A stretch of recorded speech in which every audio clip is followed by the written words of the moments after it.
Buen día a todos. Vamos a dar inicio a la clase del día de hoy y vamos a continuar con los temas correspondientes que íbamos a tratar en esta clase. La semana pasada nosotros hemos llegado a ver la diferente clasificación de las carreteras en función a diferentes parámetros que se pueden tomar en cuenta y hoy día ya habíamos quedado en seguir con esta parte de estudio de etapas de proyectos de carretera, después analizar todo lo que es la parte de la velocidad, la característica que debe tener el tráfico y los tipos de vehículos y también estudio de tráfico, como qué es y cómo se puede realizar. Y en la parte final de la clase, como ya le había dicho y también le escribí en el grupo, hoy día en la parte final de la clase va a haber un cuestionario, son 10 preguntas, opción múltiple en 15 minutos. Entonces, antes de empezar, ¿quién de ustedes por el momento se va a encargar de la sala de espera para no tener problema que tengo que salir de la diapositiva? Yo lo puedo hacer, ingeniero. Ya. ¿Quién era la señorita Peñafiel? Sí, señor. ¿Qué digo? Sí, ingeniero. Aunque hoy día creo que cambió nombre hoy. Ay, perdón. Es que entré con el de mi hija. Disculpe. Ya, está bien, no hay problema. Ya le voy a poner como organizador. Ya listo, ya puede. Bueno, los dos compañeros que están en la sala de espera actualmente lo hice ingresar yo. Entonces, vamos a empezar para poder ir siguiendo con estos temas y al final ya hacer ese cuestionario que es sobre la unidad 1. ¿Me confirma que pueden ver las diapositivas? Sí, ingeniero, sí se ve. Gracias. Entonces, déjenme arreglar aquí un poco la pantalla y vamos a empezar. Entonces, nosotros el día lunes de la semana pasada habíamos revisado toda esta parte de la clasificación de las diferentes carreteras, vimos diferentes tipos de clasificaciones habíamos llegado a definir hasta la clasificación de acuerdo a la superficie de rodamiento, o habíamos hecho más. O menos. Y vamos a ver velocidad. Ya, o sea, esto de la etapa de proyecto ya lo habíamos visto. No, ingeniero. Ya, igual no es mucho, la etapa del proyecto no es mucho tiempo en sí, simplemente hay que definir cuáles son las diferentes etapas, qué es lo que se hace en cada una de las etapas y ahí ya llegamos a las velocidades. Por ende, entonces para seguir, nosotros tenemos que las diferentes etapas del proyecto se pueden dividir en tres fases. La fase de prefactibilidad, la fase de factibilidad y la fase del diseño definitivo, en la cual en la fase preliminar o de prefactibilidad, ustedes, ¿qué es lo que deben hacer? Primero, en esta fase se identifican unos o varios corredores de rutas posibles, o sea, deben, una vez ubicado cuál es su punto inicial y cuál es su punto final, definir en base a unos conceptos que vamos a ver la clase que viene, el lunes de la próxima semana, tiene que definir una o varias opciones de recorrido de su carretera. Y de ahí obviamente al final deberán tomar en cuenta factores económicos para poder definir cuál entre todas estas opciones posibles que ustedes dan, porque no es que hay solamente una vía. Acuérdense que uno de los parámetros de diseño es la pendiente, entonces con esto también valor ustedes podrán definir diferentes tramos y de ahí definir cuál entre esos dos, tres o más alternativas que tiene, cuál es desde el punto de vista económico el más viable. Porque en sí, desde un punto de vista económico, esta evaluación consiste en comparar a lo largo de un periodo de análisis la suma de costo inicial costos de construcción y costos de mantenimiento rutinario y también del mantenimiento periódico, con los beneficios que van a obtener debido a la construcción de la vía, sobre todo está representado estos beneficios por ahorros en los costos de la operación vehicular.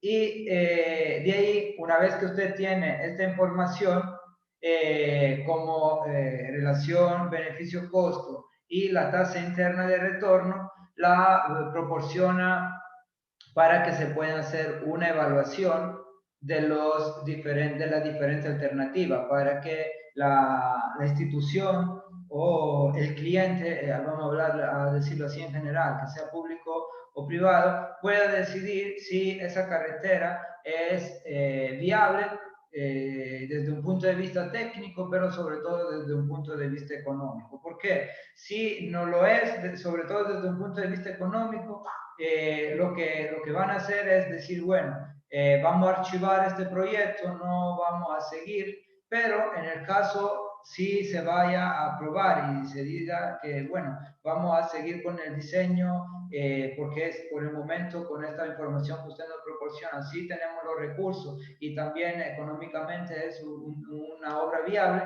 se va a seguir a la siguiente fase, que es la fase de factibilidad. Entonces, tenemos la primera fase, que es la fase preliminar o de prefactibilidad, la cual define, eso en sí principalmente define rutas alternativas y de cada una de esas rutas alternativas hace una evaluación económica preliminar. Pero, ¿cómo lo hace? En base a trabajos similares previos. Aquí todavía usted no tiene la información de detalle para poder realizar un presupuesto en base a cantidades detalladas de cada elemento, de cada producto que usted necesita para la realización. Toman en cuenta valores referenciales, por ejemplo, de carreteras similares por kilómetro, porque ya hay otro trabajo que se realiza. Entonces, si se aprueba la siguiente fase, o sea, si se aprueba la parte técnica y económica de la fase de preliminar o de prefactibilidad, se puede seguir con la siguiente fase de diseño, que es la fase de factibilidad, en la cual aquí usted ya tendrá, entre todas las alternativas propuestas, usted ya tendrá el corredor seleccionado. Entre las alternativas que usted había propuesto ya seleccionar una, y se debe diseñar en forma definitiva lo que es el eje en planta de la carretera, o sea, ubicarla en un mapa topográfico, y la posición de dicho eje deberá ser compatible con el cumplimiento de las especificaciones geométricas, tanto en el perfil longitudinal como en la sección transversales, y también en perfil en planta. La geometría, entonces, alineamiento horizontal, alineamiento vertical, todos deben cumplir con las especificaciones técnicas. Y además de eso, hay que ubicar y cuantificar todas las que son las estructuras que hay que realizar y también las obras complementarias requeridas. Y con la trayectoria definitiva en planta del eje de la carretera y con el prediseño del eje en perfil longitudinal y también conociendo las secciones transversales, además de todas las obras adicionales como son obras de drenaje superficial, subterráneo, estructura de puente, muros de contención y pavimento, ahí deben pasar a la evaluación económica de la vía. Ahora, obviamente, en esta fase, como han diseñado cada elemento de la carretera desde un punto de vista geométrico y también han cuantificado, ya le doy la palabra, señorita Teresa, que termino esto, han cuantificado todos los elementos que también son complementarios, como obras de drenajes y estructuras que se necesitan para poder sobrepasar algún obstáculo como es un puente. De ahí usted tiene que hacer ahora en detalle evaluar el costo desde un punto de vista global de la obra. La señorita Teresa, que tenía la mano levantada, creo. Buen día, ingeniero. Una consulta. En caso de que en la espiral de diseño de la carretera se presente alguna variable que cambie, todavía en la fase de factibilidad puedo hacer esos cambios o ya no. O sea, ustedes en sí, miren, normalmente se prefiere seguir con, con lo que es el trazado que se había definido inicialmente, pero en esta fase, por ejemplo, pasando de prefactibilidad a factibilidad, como ustedes van a hacer un diseño más en detalle, puede que ocurra alguna variación en el recorrido. Se puede hacer, obviamente hay que hablarlo, hay que conversarlo con el cliente para presentarle la diferencia que hay entre el antes y el después y también justificar este tipo de variaciones. Y es más sencillo hacerlo entre la fase de prefactibilidad y factibilidad, porque de ahí ya cuando usted tiene aprobado el diseño de factibilidad y están realizando el diseño definitivo y ahí quieren aportar alguna variación, es un poco más complejo, porque es aquí en sí donde ustedes definen el presupuesto referencial de la obra en la fase de factibilidad. Pero ya cuando ustedes van a aportar algún cambio en el definitivo, es un poco más complejo que se lo vayan a aprobar, porque le van a decir, bueno, ustedes ya en la fase de factibilidad tenían que haber previsto todo, los posibles cambios, todas las posibles variables que se pueden tener en la fase de diseño. Aquí en el definitivo, como vamos a ver en unos minutos, en el definitivo usted solamente se tiene que enfocar a dar detalle constructivo de la obra, hacer el diseño de detalles constructivos, de cuántas, de qué forma tiene que tener la varilla puesta, qué sé yo, en una viga del puente, qué tipo de, cómo tiene que realizar el replanteo, qué tipo de radio tiene la curva y cómo lo tiene que estar aplicando desde el plan hasta en sitio. Todo eso son cuestiones de detalle, pero en sí el proyecto se crece porque nació en la fase de prefactibilidad. Aquí se forma y se crece en esta fase de aquí, que es la de factibilidad. Todavía hay como en la factibilidad hacer alguna variación, si se pueden realizar. Muchas veces lo que ocurre es que entre la fase de prefactibilidad y de factibilidad ya, no digo que desaparecieron, pero no hay el mismo recurso que se tenía planificado. Por ejemplo, hubo recortes de presupuesto y se vio afectada su carretera. Entonces, ahí también le van a decir, miren, tiene que aportar alguna modificación porque ya se recortó el presupuesto, entonces tenemos que estar adentro del presupuesto aportando modificaciones en la vía. O sea, puede pasar esto desde los dos lados, desde el lado del diseñador que necesita modificar algo o desde el lado del cliente que ya tiene algún requerimiento específico, normalmente es de presupuesto, y entonces se pueden aportar modificaciones a todo el diseño. No sé si era esta la pregunta, más que a todo el diseño, una parte del diseño. Sí, ingeniero. Ya. Entonces, como le estaba diciendo, en este punto, una vez hecho el diseño del corredor seleccionado, diseño en planta, diseño en perfil longitudinal y en sección transversal, hay que hacer la evaluación económica final. Y esta, obviamente, esta evaluación económica se realiza con un mayor grado de confiabilidad respecto a la fase anterior, por cuanto ya se cuenta con elementos suficientes tanto para elaborar el presupuesto con menor incertidumbre, como y también cómo cuantificar los costos de la operación vehicular. Ahí tenemos más detalle de la obra. Usted lo que tenía propuesto en la fase anterior era una línea y por ahí iba a pasar, pero aquí ya usted tiene establecido toda la geometría de la vía en todos sentidos, en las tres dimensiones. Y el objetivo concreto de esta segunda fase, ¿cuál es la decisión final de continuar o no con el proyecto? Dependiendo de la rentabilidad y que obviamente ahora se puede definir de forma más certera debido al hecho que tenemos costos reales sobre cantidades reales que fueron diseñadas para la obra en cuestión. Anteriormente eran respecto a obras similares. Y entonces, si esta obra resulta rentable, se debe continuar con la elaboración de los diseños definitivos a partir de la información de la fase de los diseños realizados en fase de factibilidad. Y entre factibilidad y definitivo muchas veces no varía casi nada. Hay solamente pequeñas variaciones.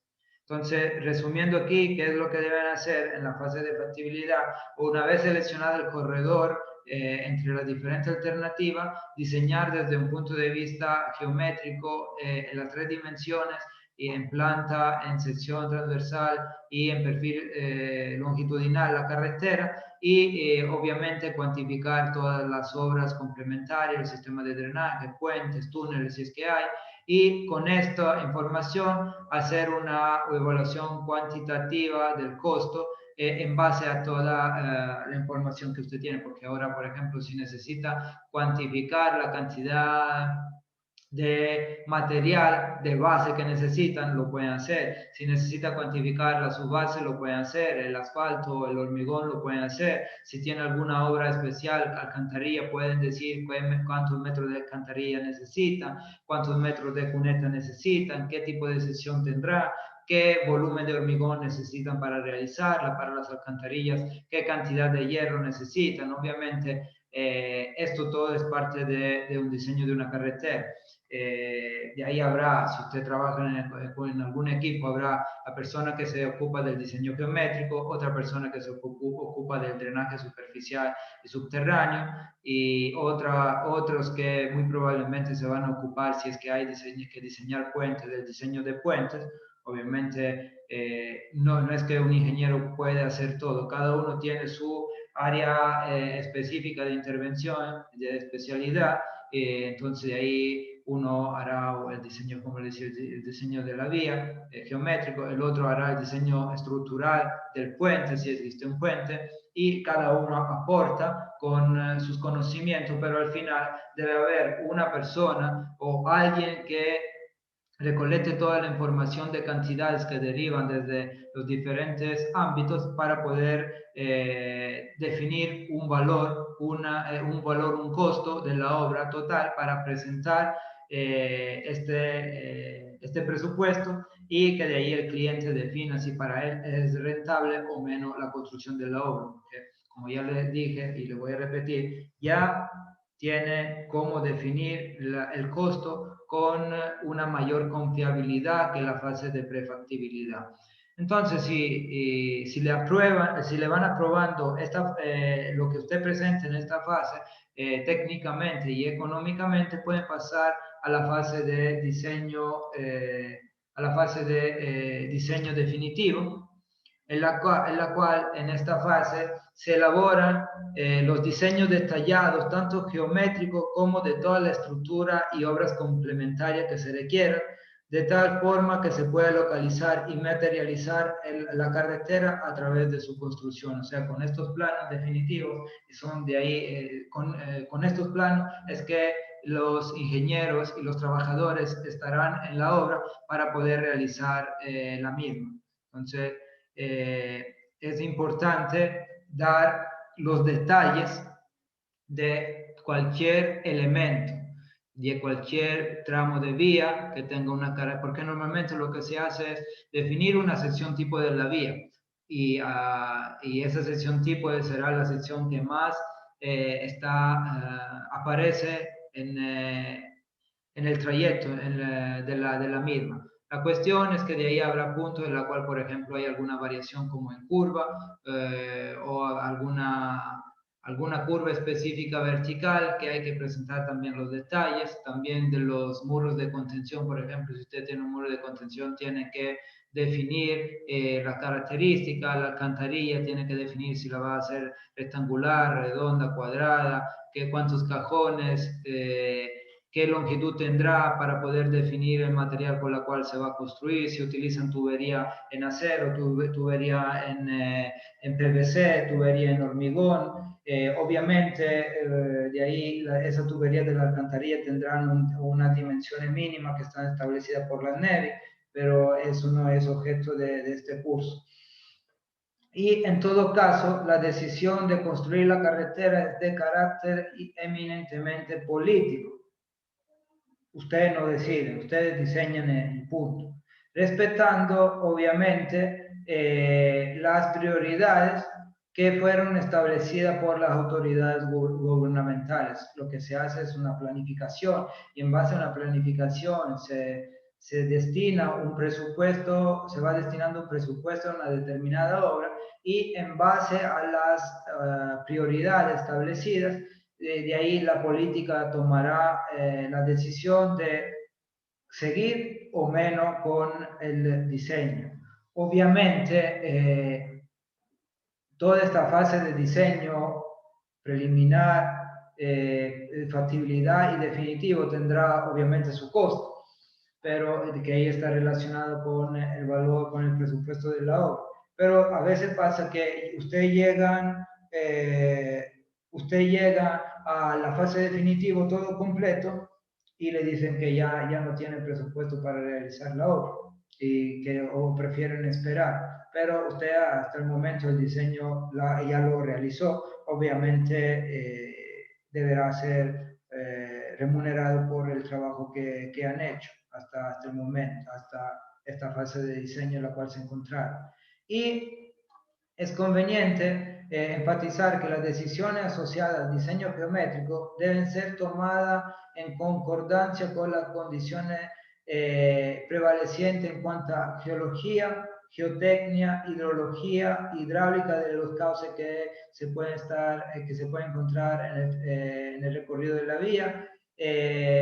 También las facilidades que se tienen para desplazarse hacia la zona en la cual se va a construir, porque también los problemas de acceso pueden incrementar la obra, y las fuentes de materiales, si usted tiene una cantera cercana o tiene que traerla de una más lejos, eso también va a influir sobre el costo de la vía. Hay muchas empresas que es lo que hacen, cuando saben que deben construir una vía importante o sea, una vía larga que tiene un presupuesto bien alto, lo que prefieren hacer es buscar canteras cercanas, o sea, comprar terrenos desde la cual ellos con su análisis determinan que hay material útil para poder realizar la obra, y a veces construir un campamento cerca de la misma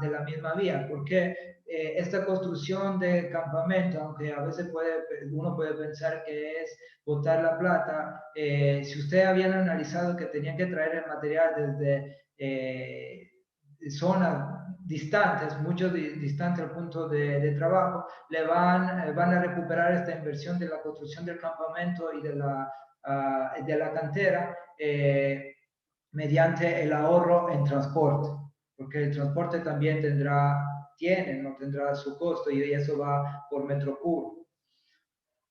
Entonces, todos estos elementos ustedes los deben tomar en cuenta en la fase de diseño, sobre todo ya cuando están en la fase de factibilidad y diseño definitivo, porque también tienen que ubicar, le hago un ejemplo, en la fase de diseño definitivo, ustedes deberán ubicar dónde van a descargar, por ejemplo, el desalojo, el material de excavación que usted no puede reutilizar en sitio. Tiene que ir a descargarlo en un lugar autorizado, no es que usted lo puede descargar en cualquier sitio, porque si lo encuentra descargando material,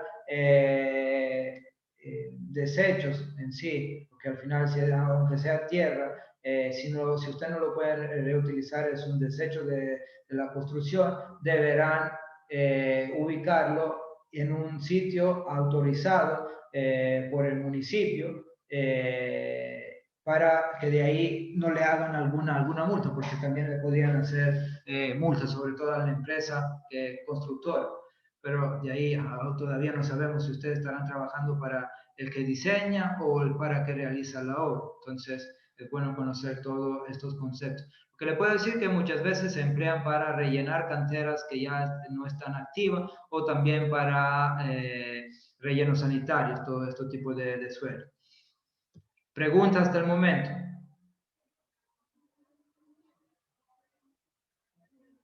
No. Entonces, vamos a seguir con la parte de velocidad, en la cual la velocidad, la variable velocidad es uno de los factores más importantes que los viajeros consideran al seleccionar entre distintos medios de transporte o también entre alternativas de ruta, porque usted bien sabe que normalmente hay más de una ruta que te lleva al lugar de destino, pero en la mayoría de casos, ¿cuál es la que ustedes escogen? Es la vía en la cual lo lleva desde un punto A a un punto B en un menor tiempo, o sea, la que es más rápida.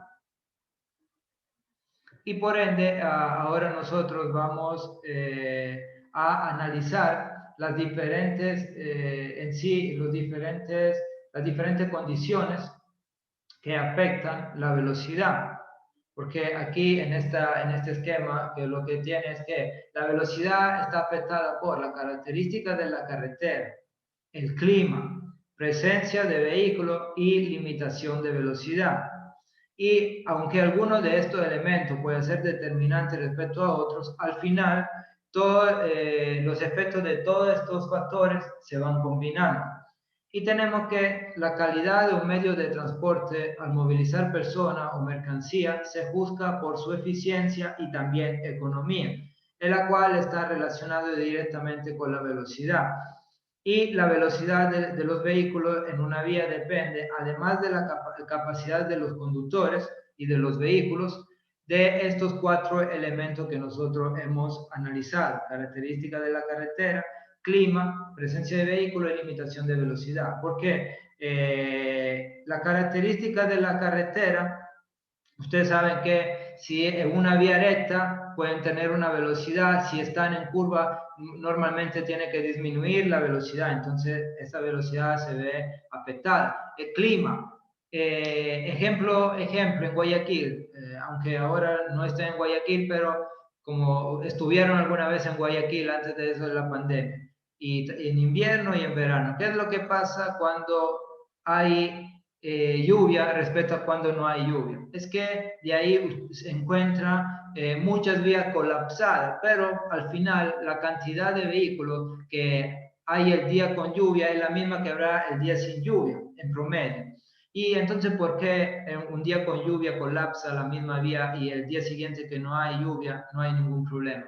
Debido al hecho que los conductores se ven afectados por esta condición climática y a su vez lo que hacen es disminuir la velocidad porque ve en la lluvia un peligro, porque en sí es un peligro respecto a la seguridad, disminuye lo que son los factores de fricción entre neumático y pavimento, y entonces se deberían tener una velocidad inferiores para poder evitar accidentes.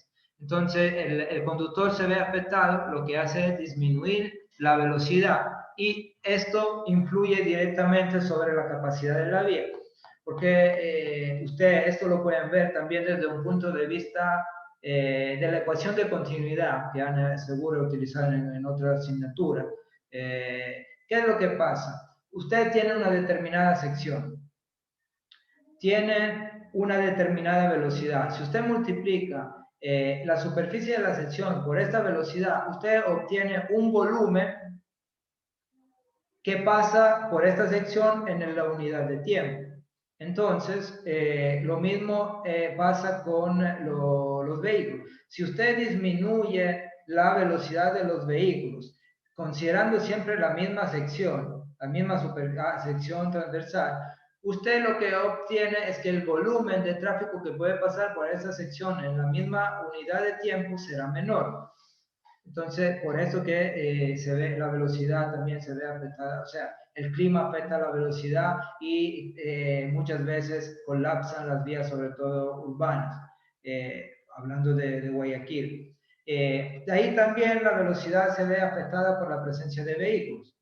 Porque una cosa es que usted tenga la vía despejada sin carros, otra cosa es que usted se encuentre en una vía en la cual la concentración de vehículos es mucho mayor, como es una vía urbana en horas de pico. ¿Qué es lo que pasa? Es que usted en la vía despejada puede decidir a qué velocidad ir, mientras que en la vía con alta densidad de vehículos, usted al final, aunque quiera ir más rápido, está obligado a seguir la velocidad de todo el promedio de los vehículos que están a su alrededor. Entonces, también desde el punto de vista se van a ver afectados, además sin olvidarse de las limitaciones de velocidades, porque también la limitación de velocidad afecta en sí la velocidad, porque hay algunos tramos en los cuales usted dice, bueno, aquí el límite está en 100, pero yo con mi carro, con mi capacidad de manejar, con la condición climática y no hay presencia de vehículos, me siento seguro también a ir a 100, 120, 130. Pero de ahí, por ahí atrás del arbolito está el radar. Entonces, deben igual limitar la velocidad. Entonces, hay diferentes variables que afectan la velocidad sobre una carretera. Y en sí, el objetivo de diseño de cualquier obra de ingeniería que vaya a ser utilizada por el público es satisfacer la demanda requerida. Obviamente, hacerlo de la manera más segura y económica, porque usted siempre tendrá diferentes opciones para que se pueda satisfacer una determinada demanda. Pero hay modos y modos de hacerlo. Hay modos más costosos, modos más económicos, modos más seguros y modos menos seguros de hacerlo. Por ende, ustedes como diseñan obras, todas las obras de ingeniería al final van a ser utilizadas por el público, tienen que realizar obras sobre todo seguras. De ahí la economía viene en base al presupuesto que se tiene para realizar la obra. Y en sí, esa misma obra debe amoldarse a casi toda la demanda sin fallar bajo una carga severa o extrema. Y para carretera, ¿usted cómo define esta demanda? Lo hace mediante estudios de tráfico. Y cuantificar, o sea, definir de manera cuantitativa cuáles son los volúmenes de tráfico actuales y los volúmenes de tráfico futuros. Y eso también lo vamos a ver el día de hoy. Al aplicar este principio, el diseño de carretera, en especial lo referente a la velocidad, se debe pensar a una velocidad que pueda satisfacer casi todos los conductores, porque siempre habrá un porcentaje de conductores que quiere ir más de la velocidad, con una velocidad mayor respecto al resto de usuarios. La señorita Teresa, diga. Ingeniero, y aquí también cuando se diseña la carretera se ve estos lugares que no son destinados a, por ejemplo, a hacer viviendas y que se hacen invasiones, por ejemplo. Es O que, sea, ¿eso es posible que controlemos nosotros o siempre nos proyectaremos a que posiblemente se vaya a destinar a viviendas o sea, o a cualquier otro tipo de... normalmente usted se tiene que proyectar con los datos oficiales. Si el municipio, por ejemplo, tiene previsto que en esa área no se va a construir, usted tomará en cuenta de datos oficiales que en esta área no se va a construir. De ahí será el municipio o quien tiene la responsabilidad de verificar que realmente ese uso del suelo se mantenga como fue establecido en plan, porque le acuerdo que las carreteras están adentro de una planificación nacional o local. Por ende, no es que es algo que un día un alcalde se levante y diga, bueno, ahí voy a hacer una carretera porque me gusta la carretera.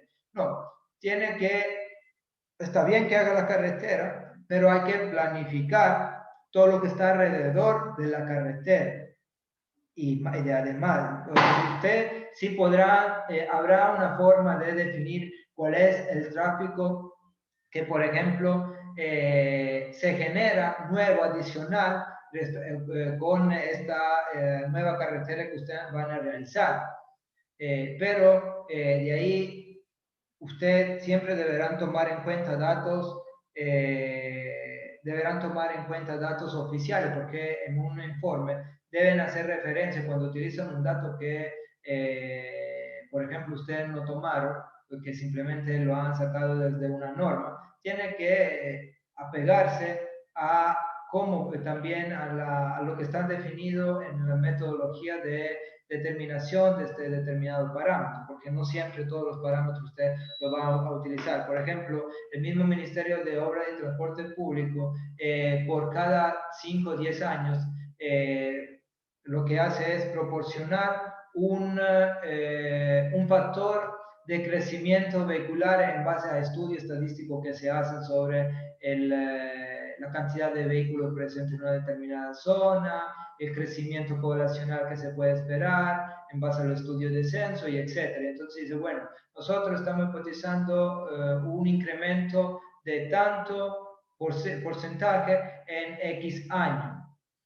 Y el mismo ministerio proporciona el informe que presenta, dependiendo, anual no son, normalmente cuando hace la programación de a 20 años, de 30 años, le proporciona ya el dato y usted puede trabajar con estos datos proyectados, con estos porcentajes proyectados, porque usted lo que sí puede hacer y tiene claro el valor es el tráfico vehicular actual, al día de hoy, porque usted lo van a medir, pero lo que va a pasar en 20 años, en 30 años, esos son puras aplicaciones de modelo estadístico. Entonces podrán tener una variación, pero sí hay normalmente parámetros que ya vienen establecidos y si no lo hay, ustedes deberán hacer el estudio, pero siempre basándose sobre valores oficiales, datos oficiales, datos por ejemplo del censo del INEC. También le proporcionan datos de censo vehicular, o sea, le dicen cuántos vehículos se matricularon este año, cuántos vehículos hay presentes en el país, o por provincia, por cantón, por parroquia, qué cantidad de vehículos nuevos hay, cuál es la edad promedio de un vehículo en el país. Toda esa información se puede encontrar en la página, muchas veces el mismo INEC proporciona esa información. INEC en conjunto con Ministerio de Transporte, las diferentes autoridades de tránsito, tienen todos estos datos. Y entonces, lo que estamos diciendo es que en sí se deberá tomar para el diseño una velocidad que vaya a satisfacer casi todos los conductores, aunque habrá un pequeño porcentaje de conductores que quiere viajar a muy alta velocidad, y esto desde un punto de vista económico no es viable diseñar una carretera por velocidades muy elevadas, porque como pueden entender, se van a ampliar longitudes, se van a ampliar radios de curvaturas y se tiene que ampliar ancho de vías y por ende no es económicamente viable diseñar carretera por velocidades elevadas. Y tenemos que las velocidades que se van a utilizar para el diseño no deben llevar a los conductores bajo condiciones desfavorables, por ejemplo, en la cual vayan a velocidades muy bajas y tampoco a velocidades muy elevadas. Y por eso que también, para evitar problemas, la misma norma, la misma NEVI, como vimos la semana pasada, define ya velocidades máximas de diseño para las diferentes tipologías de vía. Vimos que una carretera de alta capacidad tiene una velocidad de diseño de 120 kilómetros, puede tener una velocidad de 120 kilómetros por hora. Hay otro caso en la cual otra carretera que tiene 100, otras 80, otras 40. Entonces, ahora nosotros vamos a ver aquí en la fase de diseño geométrico, cuáles son las diferentes velocidades que se pueden utilizar y cuándo se emplea una, cuándo se emplea otra y qué significado tiene cada una de estas 5 velocidades diferentes, porque como pueden ver en este esquema, usted tiene 5 tipologías diferentes de velocidad. Una velocidad de diseño, una velocidad específica, una velocidad de operación, una velocidad de recorrido y una velocidad de marcha. Y cada una, aunque pueden parecer la misma cosa, tiene definiciones y sentidos diferentes. Entonces, la principal como velocidad para ustedes cuando van a diseñar geométricamente una carretera es la velocidad de diseño. Esta también es conocida como velocidad de proyecto, por eso que en la NEVI también la encuentra, sobre todo en la NEVI la encuentra como velocidad de proyecto, y corresponde a una velocidad de referencia que va a servir de guía para definir la especificación mínima en el diseño geométrico. Porque como vamos a ver a partir de la próxima semana, la mayor parte de la geometría es función de este parámetro de aquí. Y cosa importante es que la velocidad de diseño en un proyecto se puede mantener constante a lo largo de todo el recorrido o también usted la puede definir por tramo, dependiendo de las diferentes condiciones que usted encuentra en el desarrollo de la vía, sobre todo condiciones físicas. ¿Eso qué quiere decir? Quiere decir, déjenme verificarle aquí unas cosas. Eso quiere decir que si usted tiene una vía, por ejemplo, similar a esta, tiene una recta y después una curva, lo que pueden decir es que usted su velocidad de diseño será constante, pero usted, por ejemplo, se dan cuenta que manteniendo esta velocidad de diseño constante, el radio de curvatura va a ser muy amplio y entonces no tiene usted los espacios para poderlo realizar. Puede definir que en el trato rectilíneo usted tendrá una velocidad de diseño y en la curva usted tendrá otra velocidad. Entonces aquí tendrá una velocidad de diseño 1 para este velocidad de diseño 1 para este primer tramo y una velocidad de diseño 2 para este segundo tramo. Y entonces esta velocidad de diseño se trata de la máxima velocidad a la cual se puede transitar de manera cómoda y segura bajo condiciones favorables durante un tramo determinado del vía. O sea, también cuando hablamos de condiciones favorables, los neumáticos del carro tienen que ser en perfectas condiciones y también no estamos considerando que pueda existir lluvia. Por eso que también cuando ustedes van a sacar su licencia le dicen, mire, cuando no hay precipitación, usted puede circular 80 kilómetros por hora en esta vía, pero cuando hay precipitación, usted tiene que disminuir, porque obviamente los límites y la velocidad de diseño no toman en cuenta lo que es el efecto de la precipitación sobre la carretera. Se diseña, la velocidad de diseño está definida en condiciones favorables, y cuando hablamos de condiciones favorables no solamente hace referencia al vehículo, sino también hace referencia al conductor y hace referencia al clima. Un conductor bajo efecto del alcohol no maneja de la misma forma que un conductor que haya tomado solamente agua. Entonces eso también afecta las condiciones generales de la vía. Y en esta tabla, que viene desde la norma colombiana, aquí se representa una tabla en la cual, en base a tipo de carretera, en base a tipo de terreno, usted de ahí tiene lo que son las diferentes velocidades de diseño que se pueden tomar en cuenta, obviamente expresada en kilómetros por hora.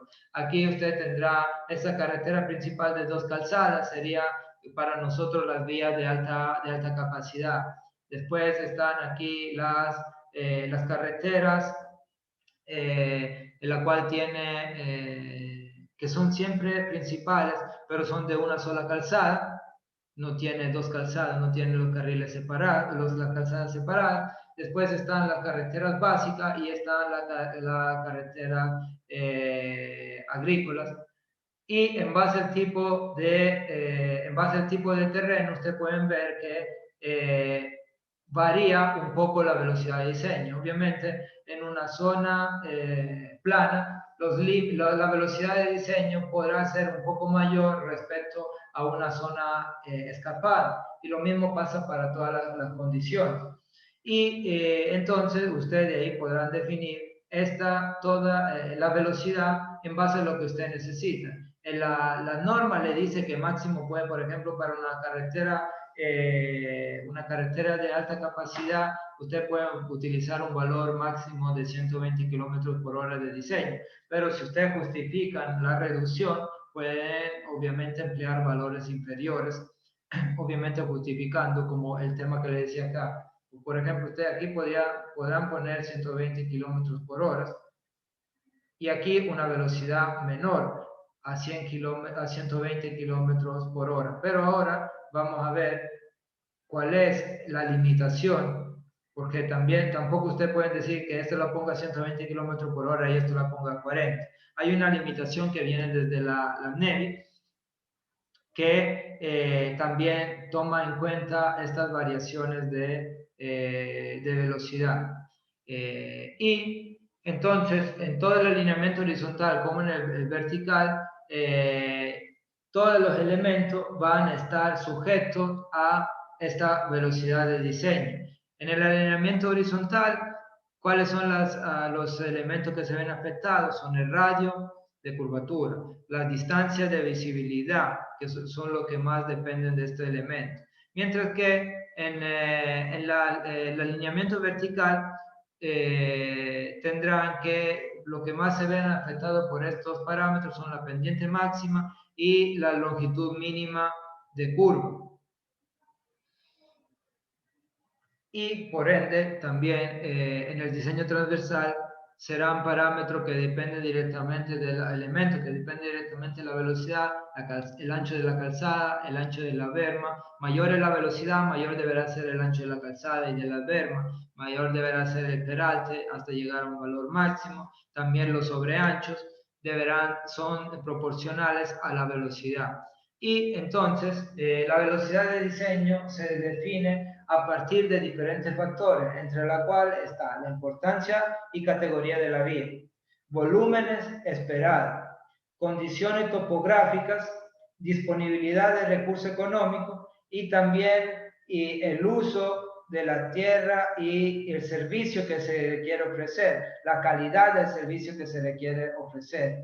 Y cuando se proyecta una vía, lo ideal sería mantener constante la velocidad de diseño durante la mayor longitud posible. Aquí se vienen las observaciones que le hacía respecto a la variación de velocidad.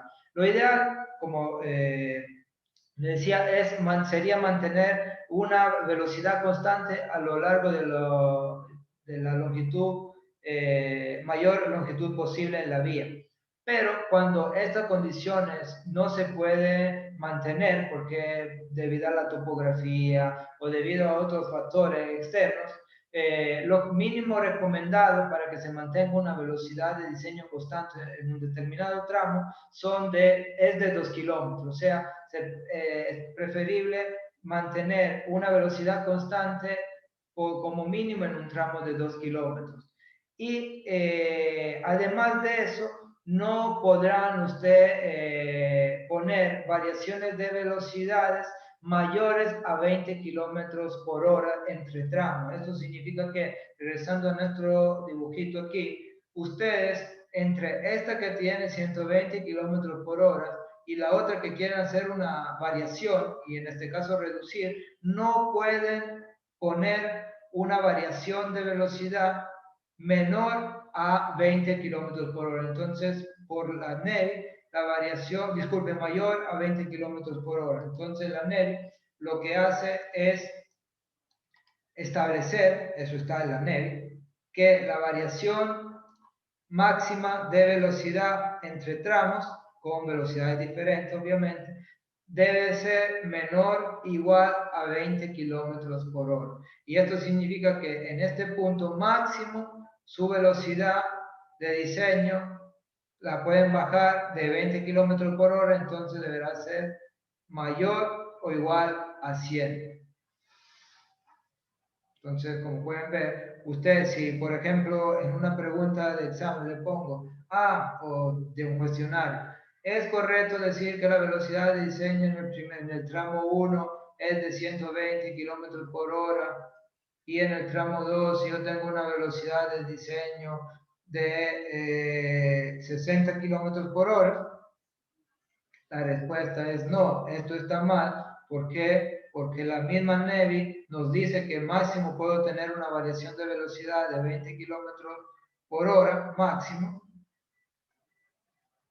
¿Y esto en qué influye? Esto influye en lo que decíamos algunas semanas atrás sobre el confort de los usuarios. Porque también cambios brutos de aceleración, que sean positivas o negativas, afectan lo que es el usuario.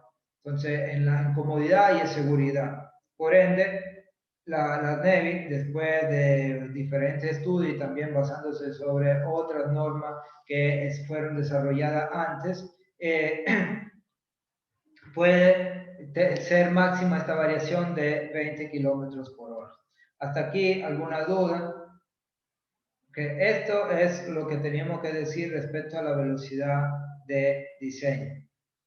Velocidad de diseño que por carretera usted tiene los valores máximos en lo que es la diapositiva que vimos la semana pasada con las diferentes secciones de la carretera, y también pueden utilizar esta tabla para ver cuáles son los rangos que normalmente se pueden utilizar. Por ejemplo, si usted está en una vía de alta capacidad, en zona plana puede variar de 90 a 120. En una zona escapada no deberían llegar a más de 110 como velocidad de diseño. Entonces, esta tabla también, aunque venga de las normas colombianas, la pueden emplear siempre respetando los valores máximos establecidos en las NEVI. Después se viene lo que es la velocidad específica. Y es un elemento, una variable o un parámetro que se ha venido desarrollando en los últimos años y que, al igual de la velocidad de diseño, condiciona de manera directa algunos elementos geométricos de la carretera. ¿Y cómo se puede definir esta velocidad? Se puede definir como la máxima velocidad que puede mantenerse a lo largo de un elemento específico de la vía en condición de seguridad y comodidad con el pavimento húmedo y las llantas en buen estado. De modo que las condiciones meteorológicas de tránsito y todo el resto de variables que vimos previamente no vayan a imponer limitación de velocidad a la misma. Como pueden ver, aquí ya la definición es diferente respecto a la velocidad de diseño. Aquí se toman en cuenta, además que la condición de las llantas, también la condición del pavimento húmedo. Y también se considera que la condición meteorológica de tránsito y los controles de velocidad no vayan a imponer limitaciones sobre la velocidad que el usuario pueda mantener.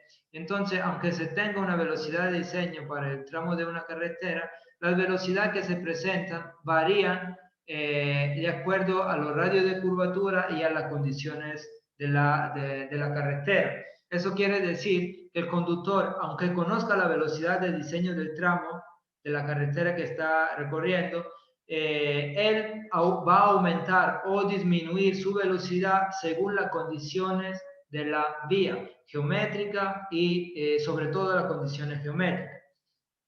Y por ende, este parámetro es conveniente utilizarlo ya que permite diseñar ciertos elementos de acuerdo a la velocidad que realmente se presenta a lo largo de un tramo de carretera. Pero todavía en las NEVI el parámetro más empleado, más utilizado es la velocidad de diseño, pero sepan que exista esa velocidad específica que toma en cuenta más variables respecto a la velocidad de diseño y que puede llevar a diseñar con una forma de una forma más precisa lo que es algún elemento específico de una carretera, porque toma en cuenta el comportamiento del usuario. Pero por el momento la NEVI exige que se utilice lo que es la velocidad de diseño. pero puede ser que tarde o temprano se vaya a introducir este parámetro en las ecuaciones que se van a emplear o se emplean para el diseño de los elementos geométricos. De ahí, vista la velocidad de diseño, vista la velocidad específica, tenemos nuestra velocidad de operación. Y esta velocidad de operación se entiende como la velocidad que existe en un determinado tramo de carretera, la velocidad segura y cómoda a la cual un vehículo aislado, se toma en cuenta solamente el vehículo, va a circular, de modo que la velocidad no sea condicionada por factores como la intensidad de tránsito o la meteorología, asumiendo entonces un determinado nivel de velocidad en función solamente de la característica física de la vía. Y también este valor, cómo se puede interpretar, como la velocidad a la que se observa que los conductores circulen, o sea, la velocidad real en la cual normalmente vayan a circular los conductores. Y usualmente se expresa como la velocidad de operación como aquella velocidad a la cual o por debajo de la cual recurren un tramo el 85% de los conductores, porque mediante sus levantamientos de campo también pueden determinar cuál es la velocidad de los vehículos, no solamente la cantidad de vehículos, sino también la velocidad de los vehículos. Entonces, hecha esta determinación de velocidad en un determinado intervalo de tiempo, ustedes también podrán definir la velocidad de operación como la velocidad que el 85% de los conductores va a tener recorriendo el tramo de estudio. Por esto que usted simplemente con estos datos de velocidad usted tendrá 1000 vehículos, hipotético, 1000 vehículos registrados. De estos 1000 vehículos, cada uno tendrá una velocidad propia. A veces puede coincidir con la de un otro vehículo, a veces no coincide. Hay algunos que van más rápido, hay algunos que van más lento. Entonces usted grafica una curva de velocidad en función del número de vehículos. Vamos a verla haciendo una analogía con mecánica del suelo, como una curva granulométrica, pero en vez de tener el diámetro, usted tendrá la velocidad. O sea, el vehículo, en vez de decir que la partícula con el diámetro X que pasó por una determinada sección, usted tendrá un vehículo que con una velocidad X pasó por una determinada sección. Y de ahí van a definir cuál es el porcentaje del 85% de la velocidad que mantuvo el 85% de los vehículos, igual o menor a ella, y van a definir esa velocidad de operación. También aquí esta tabla viene desde la NEVI, en la tabla 2A20104, en la cual relaciona la velocidad de operación con la velocidad de diseño para carreteras de 2 carriles. ¿Y cuáles son aquí las variables que afectan en sí la velocidad? Se toma en cuenta lo que es el volumen de tránsito. Como pueden ver, en esta primera columna usted tiene la velocidad de diseño y en esta segunda parte de la tabla tiene la velocidad de operación promedio, que hace referencia a un volumen de tránsito. Usted tiene ahí definido un volumen de tránsito medio, bajo y alto. Y por ende, como pueden ver aquí ustedes, tendrán que normalmente la velocidad de operación promedio es siempre inferior a la velocidad de diseño y va bajando en función del volumen de tránsito. Mayor el volumen de tránsito, menor será la velocidad de operación. ¿Esto por qué? Esto porque tiene un espacio reducido, se tiene que acoplar a la velocidad de los otros usuarios, por ende esto va disminuyendo. Como pueden ver, vamos a hacer el ejemplo de los 80 kilómetros por hora. Usted, velocidad de diseño 80, velocidad de operación con un volumen bajo 72, que ya está inferior a la velocidad de diseño. Medio 65 y alto 60. Como pueden ver, ustedes de ahí tendrán que se afecta la velocidad de operación en función también del volumen de tránsito. Y también porque usted aquí tiene que la velocidad de operación es inferior a la velocidad de diseño, porque también desde un punto de vista de límites de velocidades, normalmente la velocidad se limita a valor inferior que a la velocidad de diseño. Si ustedes han diseñado con 80 kilómetros por hora, le van a poner un límite que está alrededor de 70. Como cuando diseña con 120, el límite está en 100. Cuando diseña con 100, el límite está alrededor de los 90. Por ende, como pueden ver, ahí sí, aunque tengan el límite a 70, habrá algunos que van un poco más de los 70, siempre y cuando no haya un control de velocidad. Pero se ve afectado por la limitación que se le pone a la velocidad máxima en un determinado tramo. ¿Preguntas hasta el momento?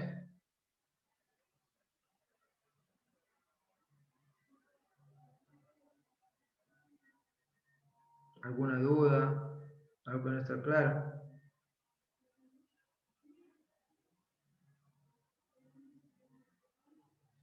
Bueno, entonces de ahí otra velocidad más es de la velocidad de recorrido. Esta velocidad de recorrido también se conoce como velocidad de viaje. ¿Y cómo se calcula? Se calcula dividiendo la distancia de recorrida por un vehículo desde el punto inicial hasta el punto final de su viaje entre el tiempo total que emplea en recorrer este tramo, esa longitud. Pero el tiempo de recorrido se calcula tomando lo que es el tiempo que se demoró en la cual el vehículo estaba en movimiento, más todas aquellas demoras operacionales debido a la condición de tránsito, a dispositivos de control, o sea, a todos los elementos, eventos ajenos a la velocidad, a la voluntad del conductor. Por ende, ¿qué significa? Usted si no hubiera tráfico, si no lo hubieran parado, si no hubiera semáforo, usted se hubiera demorado 15 minutos, voy a hipotizar, pero por ejemplo, había tráfico, entonces tuvo que reducir su velocidad y tuvo que estar parado algunos minutos. Y ahí estaba un dispositivo de control como un semáforo, otro par de minutos allá en el semáforo. Después usted quería acelerar, pero estaba el radar, entonces no podía ir más rápido. Y en vez de hacerse 15 minutos, se hizo 25.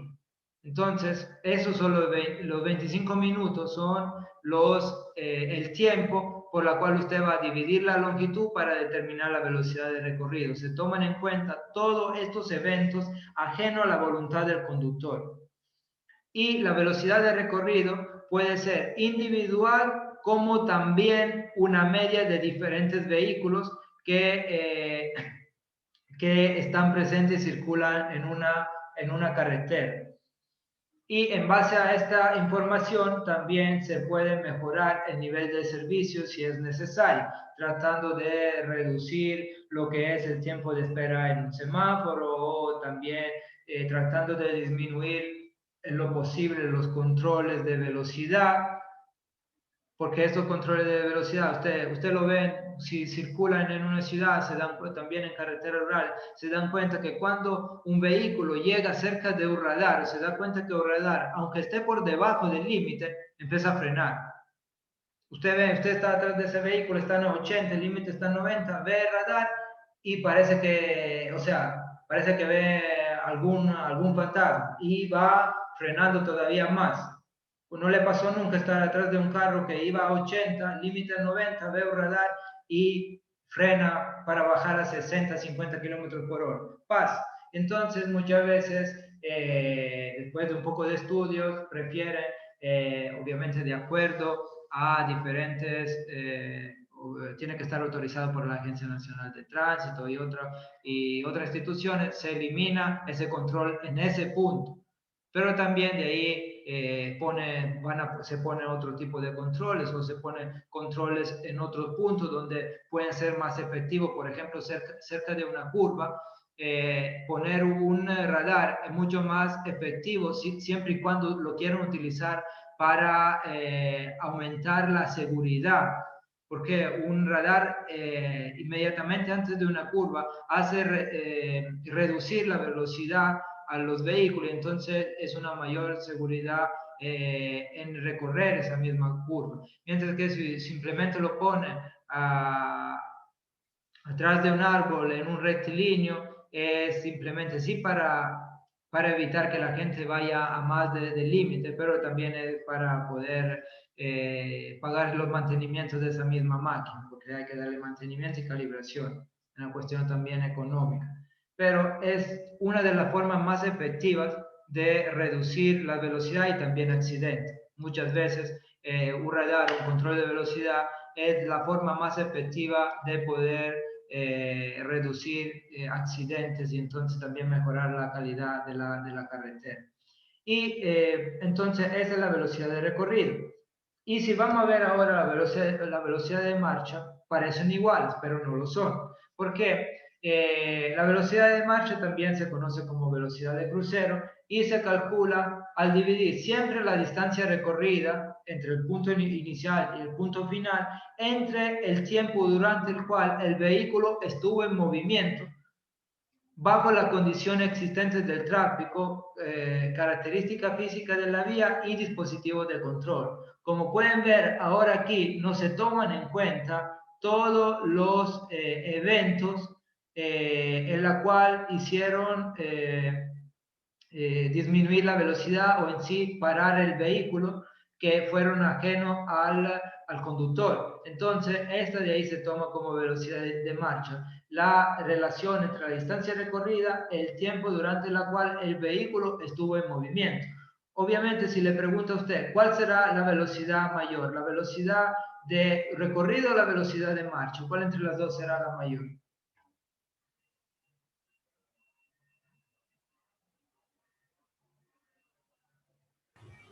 Recorrido. O sea, la velocidad de recorrido será mayor. Considere que normalmente A la de marcha.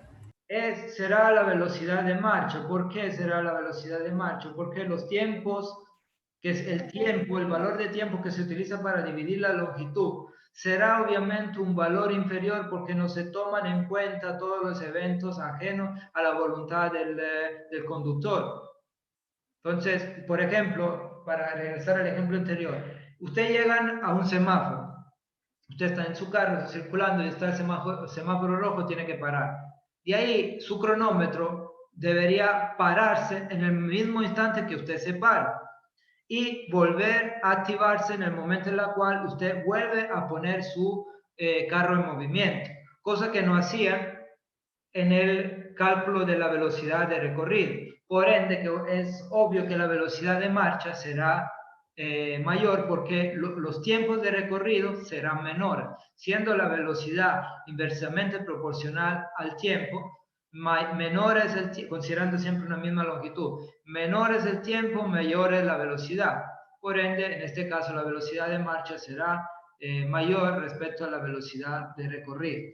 Y como pueden ver, aquí nosotros hemos definido 5 velocidades distintas, pero voy a regresar a la diapositiva inicial. Pero tenemos 2 que se utilizan para el diseño y 3 de estas que se utilizan para clasificar la vía, ver cuál es la capacidad de la vía, el nivel de servicio de una vía, cuál es el tipo de servicio que nos ofrece esta determinada vía. Entonces, lo que se utiliza para el diseño son velocidad de diseño y específicamente para clasificar y definir un nivel de servicio de una vía son la velocidad de operación, de recorrido y de marcha. Porque, como ya hemos visto, la velocidad del diseño va a ser diferente de todas las otras velocidades, sobre todo si hablamos de operación, recorrido y marcha.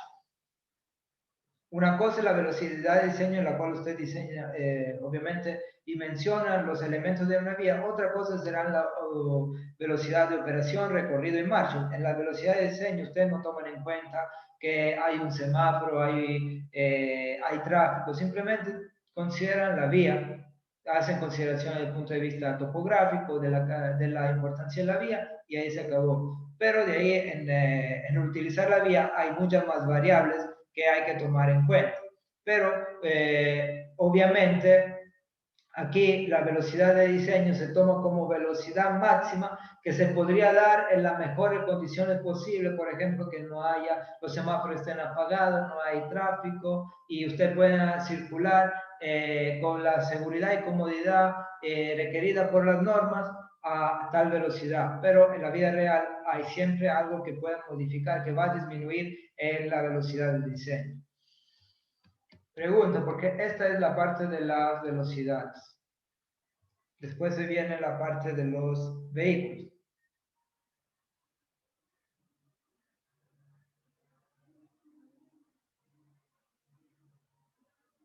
¿Todo claro? ¿Sí o no? Ingeniero, en la parte que decía la velocidad de diseño, siempre va a disminuir 20 kilómetros cuando es una curva ante una recta. A ver, déjenme regresar aquí. Lo que les dije es lo siguiente. Lo ideal es que la velocidad de diseño se mantenga constante en todos los tramos. Pero puede surgir que en un determinado tramo, por condiciones topográficas, condiciones geométricas, se necesite disminuir esta velocidad de diseño. ¿Y qué es lo que dijimos respecto a esta variación? Porque puede ser un aumento o una disminución, porque acuérdense que después de la curva va a haber otro tramo, puede ser otro tramo recto, por ejemplo. Y usted puede variar esta velocidad en un rango máximo de 20 kilómetros por hora. Esto significa que si hay una curva hasta el máximo pueden disminuir de 20 kilómetros por hora y después de una curva saliendo de la misma usted puede aumentar lo máximo de 20 kilómetros por hora. Pero no es obligatorio que usted en curva disminuya la velocidad de diseño. Obviamente se darán cuenta que mayor es la velocidad de diseño, mayor será el radio de curvatura de esa misma curva y en algunos casos le va a ocasionar mayor costo en la realización de la obra. Pero no es obligatorio que reduzca de 20 kilómetros por hora. También lo podrían ser el 10%. Diga. Y mantenerlo, o sea, sería lo más apropiado, ingeniero. ¿Cómo? Mantenerla sería lo más apropiado. O sea, mantener la velocidad.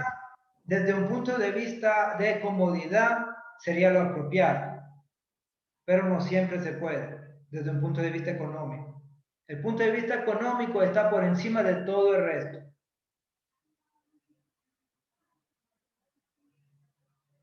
Porque si usted tiene la opción de disminuir el costo de una obra de $200,000, simplemente reduciendo la velocidad en un determinado tramo, respetando obviamente esta limitación de una variación máxima de 20 kilómetros por hora, seguro que le van a decir reduzca la velocidad, no importa, pero te ahorraste $200,000 para utilizarlo en otro tramo. Estoy utilizando valores si acaso, podrían ser 200 como pueden ser 20,000 o 2,000. Y obviamente hay que analizar. Pero lo ideal sería mantenerlo constante, pero normalmente no se puede. Por eso que también, ¿qué es lo que pasa en curva? Que le dice, usted llega desde una recta de 100 kilómetros por hora y después, aunque de ahí en curva le dice, no, tiene que ir a 70. ¿Por qué? Porque se disminuyó la velocidad de diseño, muchas veces por esto. No que porque el carro no es estable en curva, porque muchas veces hay algunos que no reducen la velocidad en la curva, igual siguen con la misma velocidad en la recta, igual siguen estando en la vía, no van a salir de la vía. Eso porque la curva está diseñada para que el vehículo pueda circular con esa velocidad de diseño, pero para tomar en cuenta otros factores que son aleatorios respecto al comportamiento de los usuarios, de la condición de la vía, y etcétera, se prefiere reducir los límites de velocidad, porque son diferentes límites de velocidad con la velocidad de diseño. ¿Otras dudas? Parece que no. Entonces vamos a seguir con... Pero, una pregunta. Sí. En la curva de una vía hay una propiedad que se llama peralte, creo que es de la sección, se levanta un poquito. ¿Para qué sirve esa curva peraltada? Ya, eso también es un elemento geométrico de la vía que vamos a ver cuando analizamos el diseño, el alineamiento horizontal. Es que ustedes, bueno, lo voy a anticipar muy rápidamente ahora. Déjenme regresar a la diapositiva anterior. Ustedes cuando están en curva, cuando su carro está en curva, está sujeto a una fuerza, si por ejemplo esta es la dirección de la curva, y esto es viendo su carro, está feísimo, pero viendo su carro desde una vista frontal, usted cuando se mete en la curva tendrá la acción de la fuerza centrípeta que actúa sobre el mismo vehículo. Usted se da cuenta que sobre su cuerpo mismo, cuando entra en curva, usted se ve que va hacia un lado. Y eso es debido a la a la acción de la fuerza centrípeta. Entonces, ¿qué es lo que se hace? Poniendo el peralte, lo que se modifica es la pendiente transversal de la vía. Entonces, si usted ve que esta es la acción, porque la acción de la fuerza centrípeta es hacia el externo y no se modifica. Pero de ahí usted tendrá que este vector de fuerza se va a dividir en un vector que le hace mejorar la estabilidad y otro que le va a destabilizar. Pero en el caso que fuera una curva plana, lo que iba a ocasionar que toda la fuerza toda la fuerza centrípeta le iba a dar una acción destabilizante sobre su vehículo, hasta si esto se toma como punto de volcamiento, usted se podría volcar. Mientras que en esta condición, usted tendrá una componente de esta fuerza que la emplea para estabilizar su vehículo, aunque siempre existe una fuerza que trate de hacer volcar el vehículo, de desestabilizar. Pero obviamente la probabilidad de volcamiento es mucho inferior con un peralte. Y obviamente esto deberá tener un valor máximo. Si usted ve algunas pistas que hacen carreras de carros, usted y ve una foto, ve que desde la parte central de la pista hasta la parte lateral suben ahí como un par de metros. Eso obviamente es porque ahí se utilizan velocidades muy elevadas, 400 kilómetros por hora, cosa que en una carretera nunca va a existir, y por ende necesitan este tipo de estabilización de los carros para que no vayan volcándose. Pero también nosotros en curvas tenemos pequeños peraltes que son función de las velocidades de diseño. Entonces, regresando a nosotros, hablando de ahí de los vehículos, son otros parámetros que hay que tomar en cuenta en la fase de diseño, porque en sí son los elementos que van a circular sobre nuestra carretera, los que van a realizar operaciones sobre la carretera. Y por ende, nosotros necesitamos conocer el tamaño y peso de estos mismos vehículos y todas las características que vamos a necesitar para poder dimensionar los diferentes elementos de la carretera.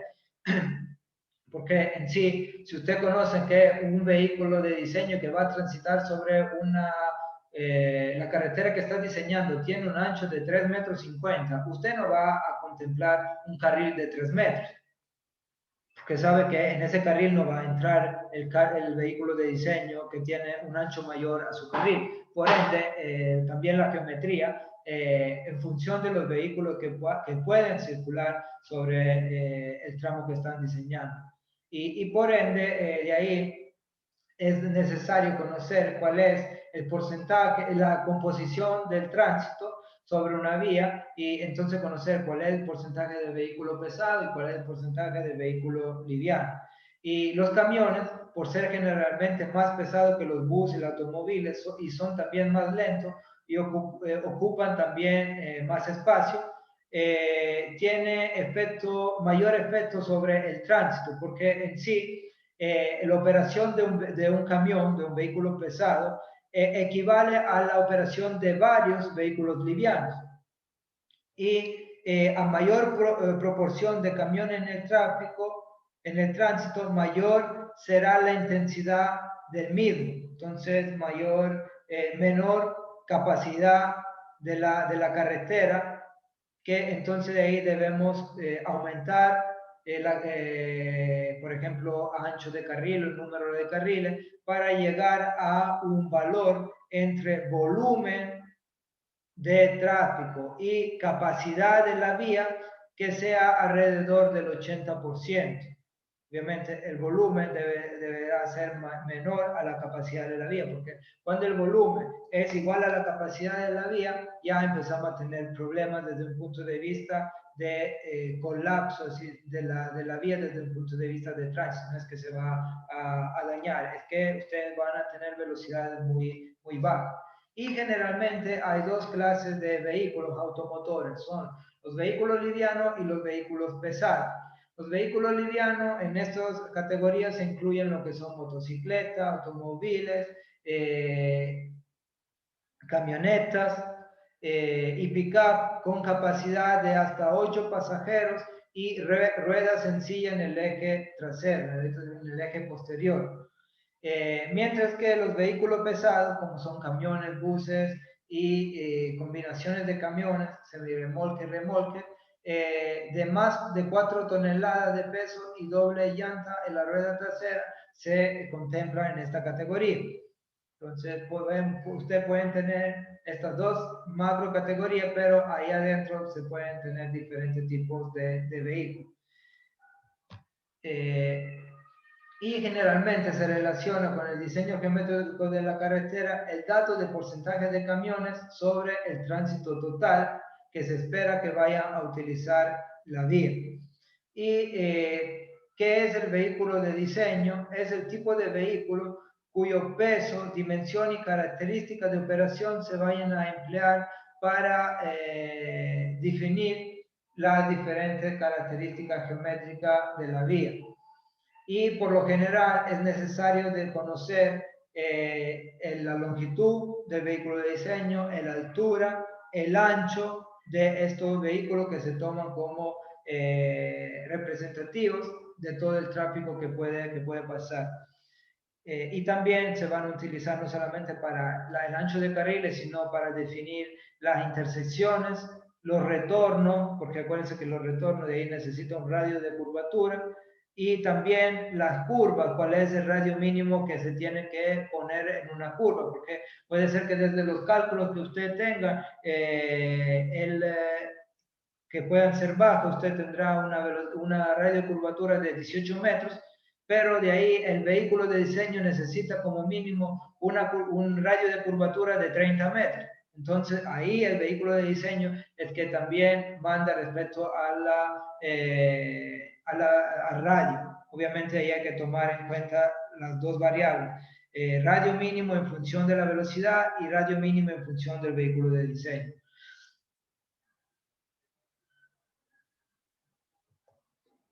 Y el Ministerio de Transporte y Obras Públicas considera, además de la clasificación entre liviano y pesado, considera una clasificación que es más o menos equivalente a la clasificación de Estados Unidos, en la cual reconoce 4 categorías de vehículos: vehículo liviano tipo A, buses y busetas tipo B, camiones tipo C por transporte de carga y remolque tipo R.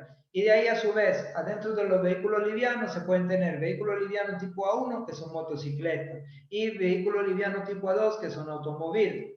Mientras que de los buses simplemente tenemos una única categoría, que son los que se sirven para transportar pasajeros en forma masiva, categoría B, y de ahí los camiones de transporte de carga tendremos los que son de 2 ejes con doble llanta en el eje posterior, serán C1.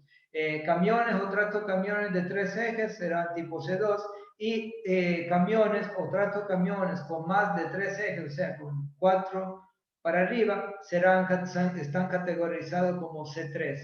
Y los remolques son categorizados tipo R, pueden tener 1 o 2 ejes verticales de giro y una unidad completamente remolcada que puede ser de tipo trailer o tipo dolly. Lo que más se emplea aquí en el país es la tipo trailer, pero también la tipo dolly ustedes la pueden encontrar. Si están curiosos de ver cómo es un remolque tipo dolly, pueden poner en el Google y les sale un montón de imágenes. Y en función de esta clasificación, el Ministerio de Obras y Transporte el Ministerio de Transporte y Obras Públicas, disculpen, da las dimensiones del vehículo de diseño. Esta se encuentra en la tabla 2A10601, en la cual, como pueden ver, por las 4 diferentes categorías tenemos diferentes dimensiones: altura mínima, altura máxima, longitud máxima y anchura máxima. Y a su vez tenemos los radios mínimos de giro medido respecto a la rueda interna, la rueda externa y a la esquina externa delantera. Obviamente los que mayor tamaño, dimensión tienen son los vehículos tipo C y R, hablando de altura, longitud y anchura. Como, mire, un vehículo tipo R remolque tiene una altura máxima de 4,30 metros, una longitud máxima de 20,50 metros, pero con remolque tipo dolly puede llegar a superar los 20,5 metros de longitud y un ancho máximo de 3 metros. Y de ahí están los radios mínimos, que para el remolque tipo, para la categoría R, para la rueda externa puede llegar a ser hasta 20 metros. Y estos radios que ustedes ven por aquí fueron definidos considerando que el vehículo se mueva a una velocidad de 15 kilómetros por hora, porque si de ahí se va a mover a una velocidad mayor, necesitará un radio mayor para poder transitar. Y en el país, como el número de camiones es considerable, normalmente para las vías principales se tomará como vehículo de diseño la categoría C o R. En función también si en un determinado tramo de vía será autorizada el tránsito o menos, de estos tipos de vehículos. Obviamente, si usted ve un carro, tiene una altura tipo A, una altura mucho inferior que a una categoría R, una longitud máxima mucho inferior, una anchura máxima también inferior. Pero de ahí es en función, el vehículo de diseño es función del tráfico, del tránsito, en la cual se verá sujeta la carretera. Y después de eso, aquí también les reporto alguna característica de los vehículos pesados de tipo remolque y semirremolque. Todas estas son tablas de la NEVI. Esta es la 2A10602, en la cual le reporta desde un pequeño camión a 2 ejes, aquí en esta parte de aquí, pequeño camión a 2 ejes, que tiene un peso máximo permitido de 7 toneladas, un largo de 5 metros, un ancho de 2,6 y un alto de 3, hasta, por ejemplo, aquí camiones de 4 ejes que pueden tener 31 toneladas de peso máximo, longitud de 12 metros con 20, y en sí el vehículo de diseño más pesado y más grande que está contemplado en la NEVI es un vehículo que tiene máximo 48 toneladas de peso. Hay diferentes vehículos, por ejemplo, trato camiones a 3 ejes y semirremolques de 3 ejes. Como pueden ver, es esta la configuración.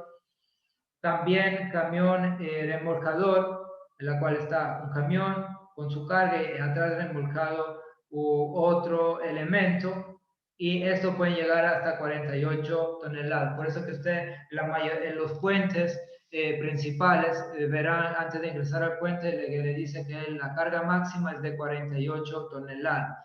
Pero hay algunos casos en los cuales esas cargas pueden ser mayores, pero son cargas excepcionales que tienen que ser autorizadas para poder transitar sobre cualquier carretera del país y ser acompañada por, vamos a decir, una escolta técnica para verificar las condiciones de la carretera y resolver problemas que se pueden encontrar en determinados sitios. Porque también la cuestión de la altura es importante. Imagínense que usted vayan a transitar con un vehículo de 4,30 metros de alto, en una zona urbana donde muchas veces hay cables que cruzan la vía de un lado al otro y a veces ni se sabe de qué son. Una vez son de telefonía, otra vez son de internet, otra vez son de la energía eléctrica. Hay cualquier tipo de cable, por ende la carretera también está limitada por estas consideraciones respecto a las dimensiones de los vehículos de diseño. Preguntas.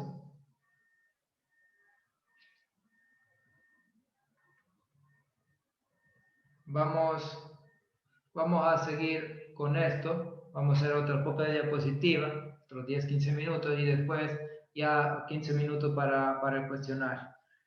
Entonces, ahora, si usted no tiene ninguna duda sobre los vehículos, esta es la clasificación que hace el Ministerio de Transporte y Obras Públicas, entonces la que usted deberá considerar. Vamos a ver un poco de temas sobre la característica del tráfico, porque al final es uno de los elementos que usted necesitará para también definir si voy a hacer una carretera de alta capacidad, una carretera básica, una carretera de mediana capacidad. Acuérdense la clasificación en función del TPDA proyectado. Entonces, obviamente, usted necesitará esta información. Y tenemos que el tráfico, es el tráfico el factor que indica el servicio para la cual se ha de realizar la vía y afecta directamente las características geométricas de diseño, tales como ancho, alineamiento y pendientes. Acuérdense, no se olviden lo que vimos previamente. ¿Qué es lo que pasaba? En base al tipo de carretera había anchos mínimos, pendiente máxima, velocidad de diseño máxima. Entonces, en función de esto, también ustedes, de la característica del tráfico, deberán escoger la vía y su característica, no solamente la velocidad. Y la característica del tráfico que deben estudiarse son el volumen de tráfico, la distribución direccional, o sea, la cantidad de vehículos por cada sentido, sobre todo si tiene calzada separada, la composición del tráfico, o sea, cuántas motos tengo, cuántos carros tengo, cuántas camionetas tengo, cuántos camiones tengo, cuántos trailers y buses tengo, todo eso tiene que ser medido. Además que la velocidad. En sí, hablando de los volúmenes, el volumen de tráfico que pasa por un punto de una vía, en sí de una sección, se acostumbra a medirlo por el tránsito promedio diario, TPD.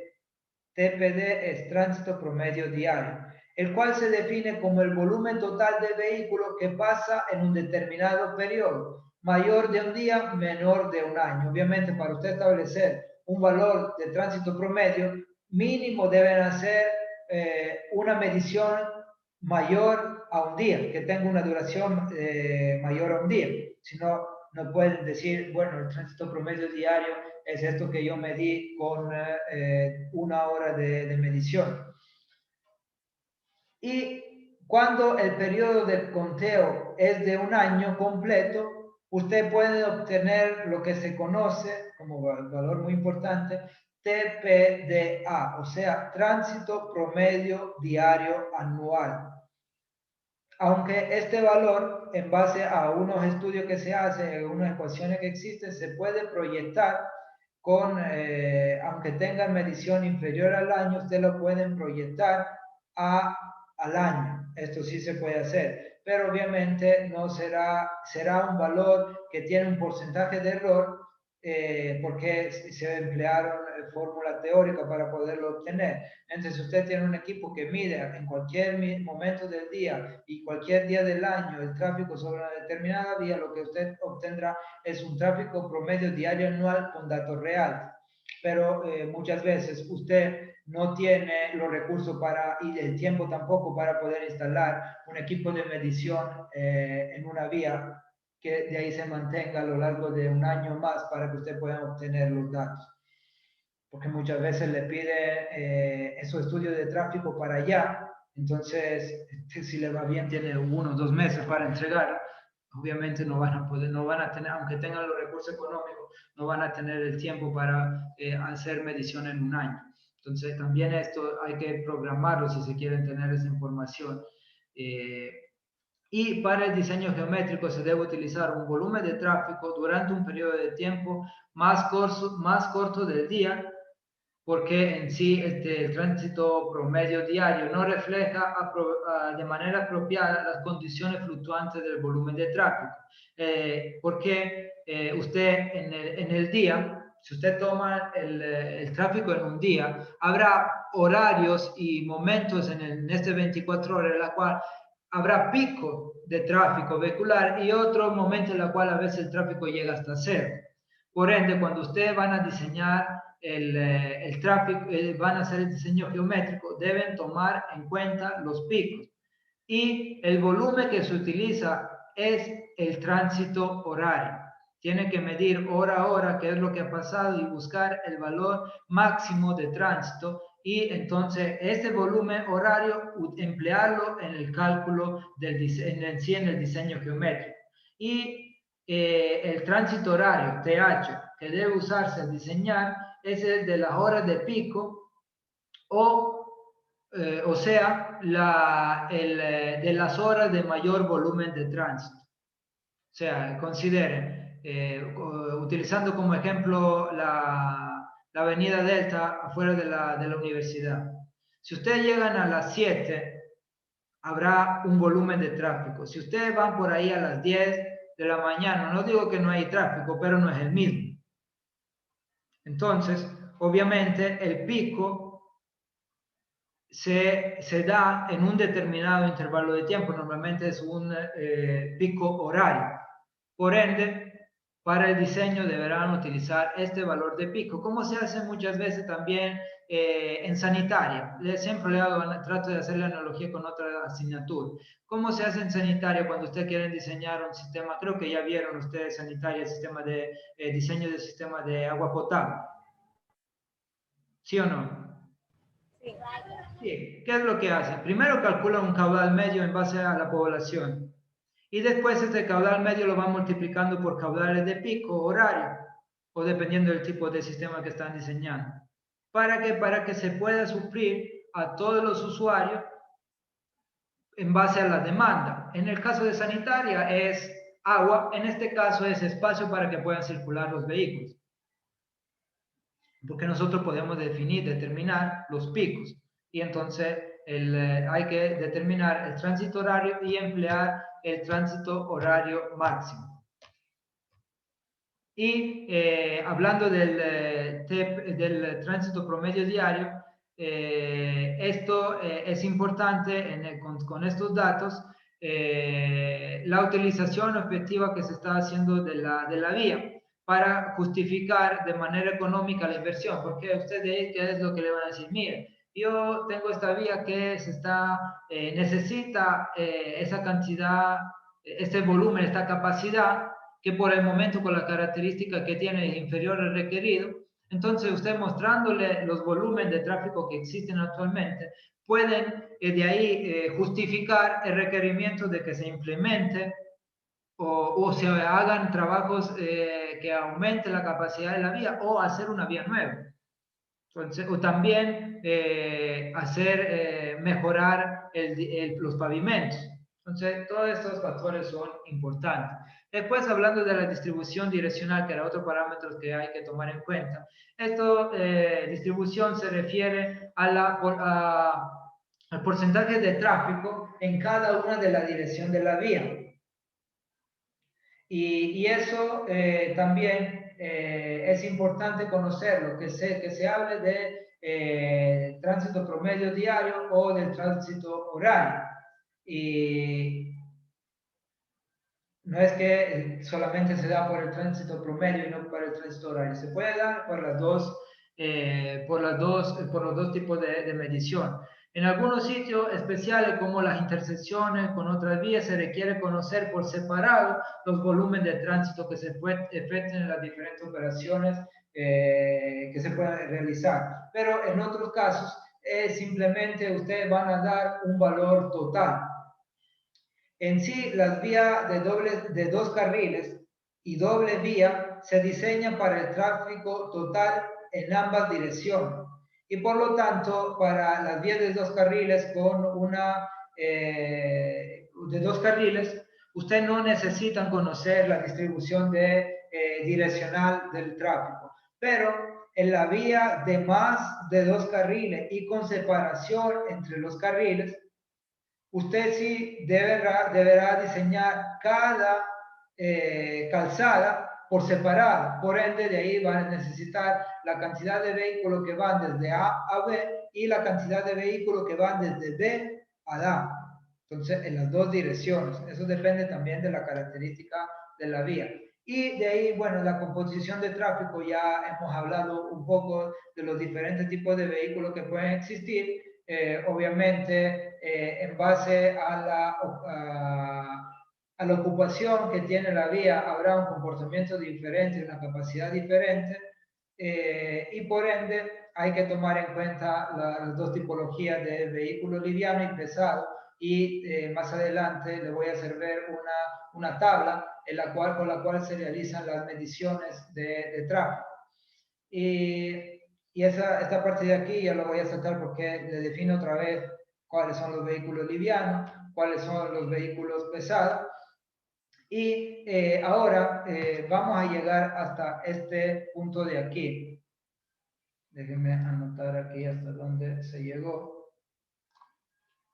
Y ahora, antes de terminar esto, le voy a hacer ver una tabla de cómo se hace manualmente un estudio de tráfico. O sea, lo que le hubiera tocado hacer si estuviéramos en clase presencial. En pocas palabras. Por ejemplo, ahora no sé si la ve, me confirma si la ve. Sí, sí, la veo. Pero, bueno, puede ampliarla.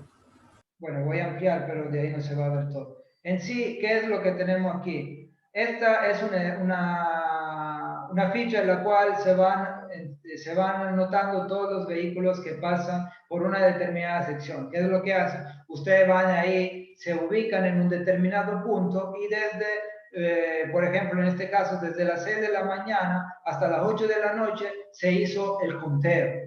Y se anota cuál fue el día de conteo, fue la fecha y también la dirección. En este caso la dirección se la pone aquí porque, como pueden ver, se hizo un conteo desde Yumes a Santa Rita, pero también en otro caso se hizo en el sentido opuesto, de ser necesario. Y aquí, ¿qué es lo que tiene? Tiene una columna por diferentes tipologías de vehículos. Para liviano tiene la opción de automóvil y camioneta. Como pueden ver aquí, las motos no se toman en cuenta. Después, para buses tiene buseta y bus. Y mientras para camiones tiene de ahí todas las diferentes posibles configuraciones. Camión con una sola rueda, camión con doble rueda, 3 ejes, 4 ejes, 2 ejes más remolque, 2 ejes más, o sea, 2 ejes más un remolque con un eje, y etcétera. Como tráiler puede tener diferentes categorías.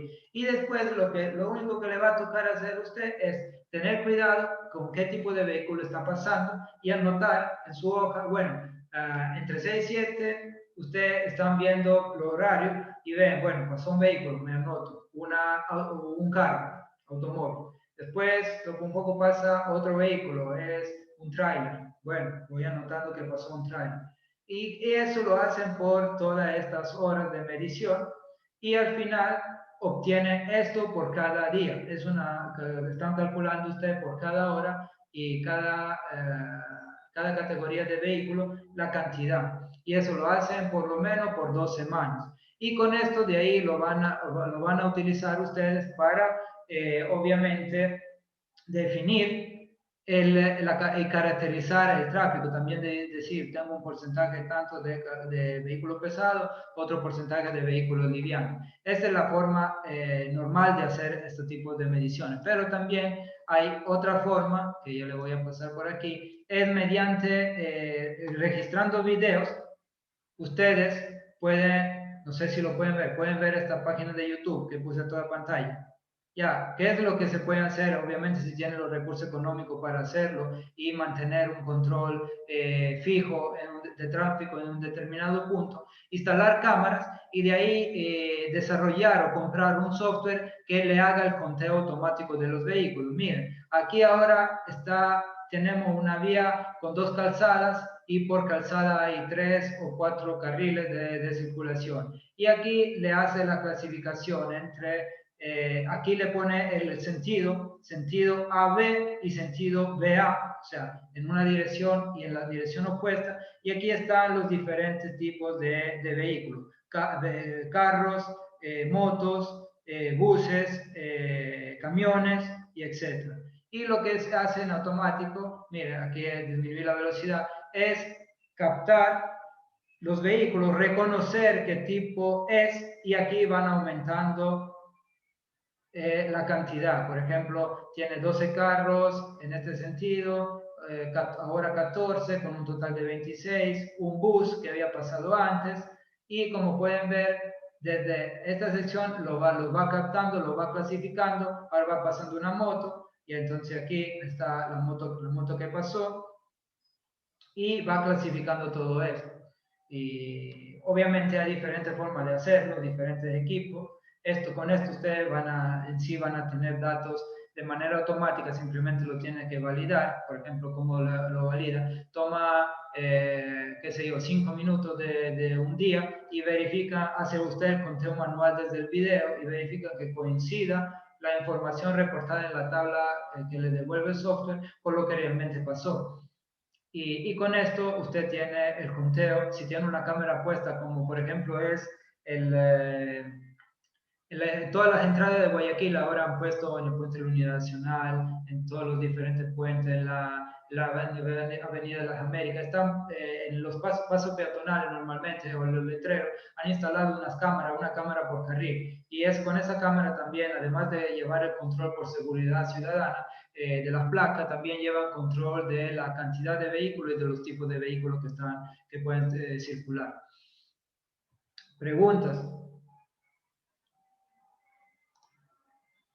En sí también se puede hacer ese trabajo con drones. Y ya existen drones que no necesitan batería, simplemente se le conecta directamente a una fuente de energía continua y se lo envía o sea, obviamente uno tiene que estar ahí cerca y se lo envía, se pone en la sección de control y se graba y envía la imagen en tiempo real a una computadora y en automático realiza el conteo de tráfico, pero obviamente tendría que estar ahí diferentes horas para hacer esto, mientras con estas cámaras fijas usted no tiene ningún problema para hacerlo, simplemente es tener, entre comillas, tener recurso económico para poder armar esos tipos de sistemas de medición. ¿Preguntas? ¿Estamos claros? Eso en cuanto a una vía que ya está construida, pero en el caso, por ejemplo, del proyecto que vamos a construir una vía donde no hay nada, ¿cómo podríamos manejar un TPD ahí? Para vías que no existen, lo que usted debería hacer es, lo que sí sabe es cuál es el punto por donde inicia y el punto por donde termina su carretera, que normalmente deberían estar conectadas el punto A otra red de carretera y el punto B a otra red de carretera. Entonces, de ahí, igual, el carro que quiere ir desde el punto A al punto B por el momento, toma una carretera distinta. Entonces, de ahí hay que realizar, además de estas, que en sí no hay una carretera, entonces no pueden tomar el dato de tráfico vehicular, entonces debe realizar encuesta encuesta en la cual se le pregunta a los usuarios cuál es el punto de inicio y el punto de destino de su recorrido, y eso se lo hace en el punto A y en el punto B para ver cuál es la cantidad de usuarios que van se quieren mover entre estos dos puntos, obviamente en base al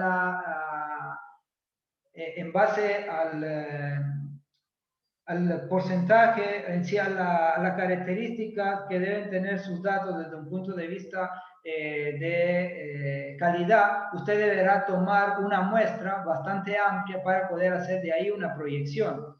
Y con esta información de ahí proyectándola, porque eso es de ahí lo vamos a ver en la próxima sesión, es un volumen de tráfico atraído por la nueva carretera, porque antes no existía, porque ahora si usted tiene una carretera que no existe, no tendrá un volumen de tráfico actual. Lo que sí tendrá es un volumen de tráfico que va a ser atraído por esta nueva construcción, por esta nueva obra, y por ende tienen que hacer encuesta en sitios estratégicos para definir cuántos vehículos se mueven desde A a B y cuántos de B a A para poderlo proyectar en base a encuesta, porque usted no es que va a preguntar a 1 millón de personas, no, usted lo que hará es en base a la confiabilidad de los datos que usted necesita, hay unas ecuaciones, unas fórmulas de probabilidad estadística que le permiten definir, en base al universo que usted tiene de personas que puede analizar, cuál es el volumen que necesitan para poder llevar a cabo un estudio estadístico de la información. Entonces, sí hay también la forma, lo vamos a ver en la siguiente clase. Ahora, otras preguntas, otras dudas. Ingeniero, ahora que estamos haciendo modalidad virtual, las carreteras donde hemos escogido están muy distantes de donde vivimos. Nosotros no tenemos que hacer eso. Bien. Se puede acercar el micrófono de los audífonos porque no lo escucho bien. Ya, lo que decía es que ahora que estamos en modalidad virtual, nosotros no tenemos que ir a hacer el conteo de automóviles, ya que estamos en una distancia muy lejana de donde hemos tomado las vías, o sea, donde vamos a hacer las vías. O sea, no se preocupen que ya le había dicho que no se iba a hacer ninguna medición. Para el proyecto, de ahí vamos vamos nosotros a dar unos valores de tráfico aleatorios o simplemente vamos a definir cuál es la carretera que usted tiene que diseñar. No es que lo voy a mandar a medir. Ya le había dicho desde el inicio que no, usted, o sea, yo no lo voy a obligar a salir a la calle a hacer mediciones porque considerando la situación actual, mejor, si es posible, quédese en casa, aunque ya nos estamos reactivando un poco, pero quédese en casa lo posible. Obviamente hay que salir para hacer muchas actividades, para trabajar, para ir a comprar algo de comer. Entonces, pero en este caso yo desde el primer día se los dije, no lo voy a enviar en ningún sitio para que hagan medición de tráfico, solamente en la medida de lo posible le voy a explicar mediante el video y mediante datos que yo tengo, cómo se pueden hacer.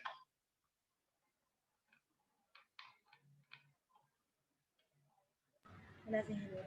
Ya. Ingeniero, entonces básicamente lo que fue en el avance del proyecto 1 es solamente como definir los puntos donde quiero llegar, punto Sí, A, punto B, y ahí después se define el diseño de la carretera, ¿no? No sí. importa la línea que hayamos trazado.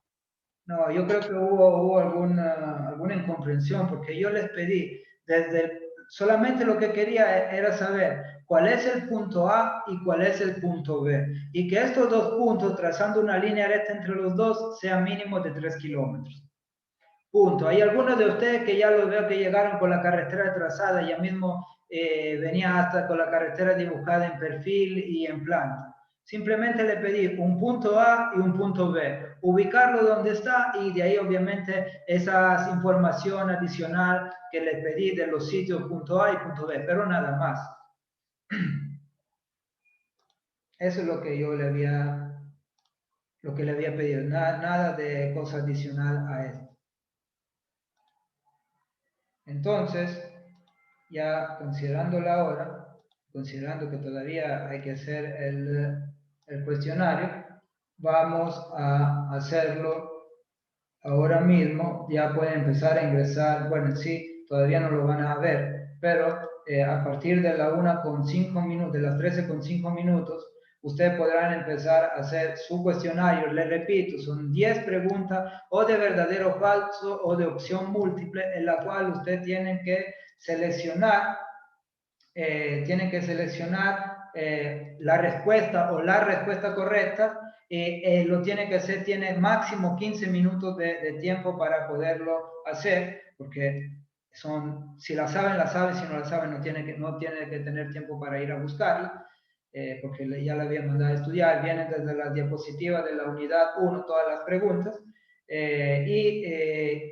de ahí acuérdense que tampoco pueden regresar hacia la pregunta anterior si ya dieron la respuesta y siguieron hacia adelante. Es secuencial, desde 1 a 10, no pueden regresar de 10 a 1. Entonces, ya empiecen ahora a ingresar al Moodle y si ya estaban ahí, refrescar la página porque ya le ha de aparecer el cuestionario.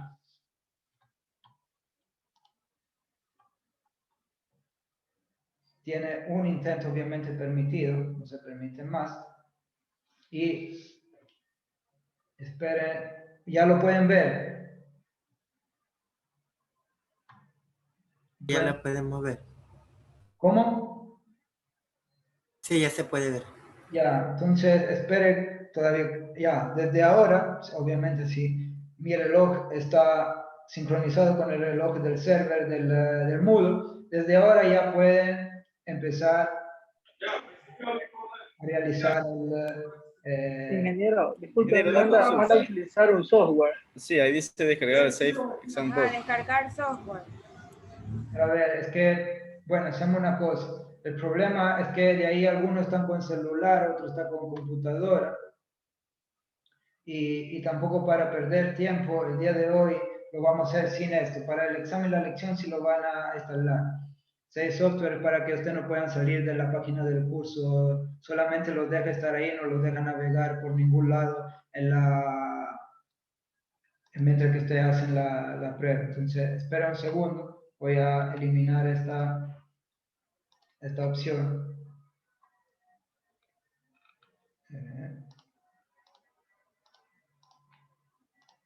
Listo. Esperen un ratito, está cargando los cambios. Ya, vuelven a refrescar la página y a ingresar ahora al cuestionario. Ya pueden hacer porque ya tengo uno de ustedes que lo está haciendo. Más de uno. Perfecto. 15 minutos desde el momento que le dan clic en iniciar.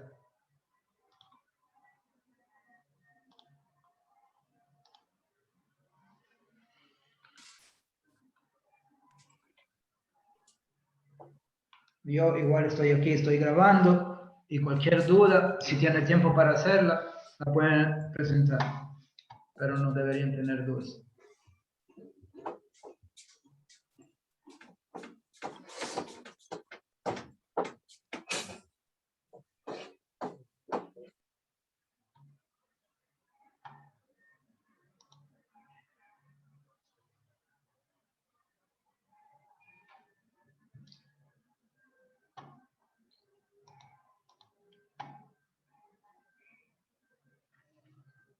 Hay un poco de ustedes que están con la cámara apagada. ¿Qué está pasando?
Los señores Díaz, Naula y Zapata, ¿dónde están? No pueden estoy ser más de una Yo opción. estoy ingeniero, solo que tengo problema con mi internet, recién estoy ingresando. Ya, está bien. Pero, Yo estoy haciendo desde el celular.